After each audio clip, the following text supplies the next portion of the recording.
all my foodies. I think I can see you out there. You get the table at the latest, hottest restaurant. You know your wine pairings well while I sit and stare at you. You can even say foie gras without messing it up like I just did. And you know how to use things like bone broth and white truffles, which I never use. But here's the real question. Do you know your food additives? And do you know about the chemicals being added to your food? Our food over time is building up and is making us sick. And many of these food additives are being connected to different diseases. I've got to be honest, even I forget these at times. But here's a handy list to help all of us remember the food additives and the dyes that we have to avoid, because these dyes and food additives are really bad for our hormones. Let's take a look. So the first one to really be thinking about is the entire family of parabens, propylparabens. You'll see it on the label if you pick up any convenience or packaged foods. Parabens are endocrine disruptors. What they do is they displace estrogen, they mimic estrogen in our bodies, and they signal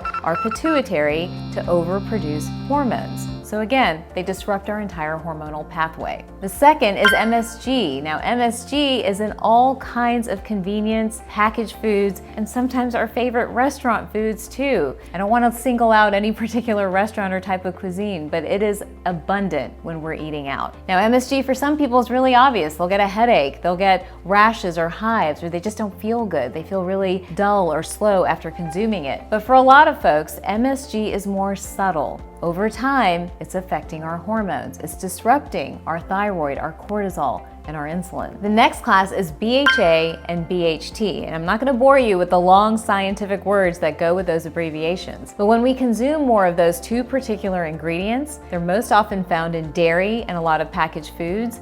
The buildup leads to hormone imbalances, more specifically with estrogen and progesterone. So read your labels and watch your consumption of dairy when you're out and about and eating at your favorite restaurant. High fructose corn syrup. Now this one you're probably a little bored with because everybody knows about it, everyone's heard about it, but I want to remind you of it because when it comes to eating out, most of the ingredients are not going to be pure sugar, honey, maple, agave, all these sweeteners that we love. Most of it's coming from high fructose corn syrup because it's cheaper and it's easier to source. So you're getting a higher quantity of that anytime you're going out to eat. So what's the solution? Again, minimize your sweets, minimize some of the dressings and condiments that you're putting on your food, ask for some of those things to be put on the side, and that way you lower your consumption of high fructose corn syrup. Then we get to the whole family of dyes, and they're not good in general, but they're particular dyes that really seem to affect our hormones. The first is red number 3, and then following that would be yellow number 5 and yellow number 6. And again, what we found in science and in research is that it's displacing our standard hormone levels and causing the body to overproduce estrogen, to spike insulin, and to spike cortisol. And all of that leads to a host of other issues. So what's a foodie like you supposed to do?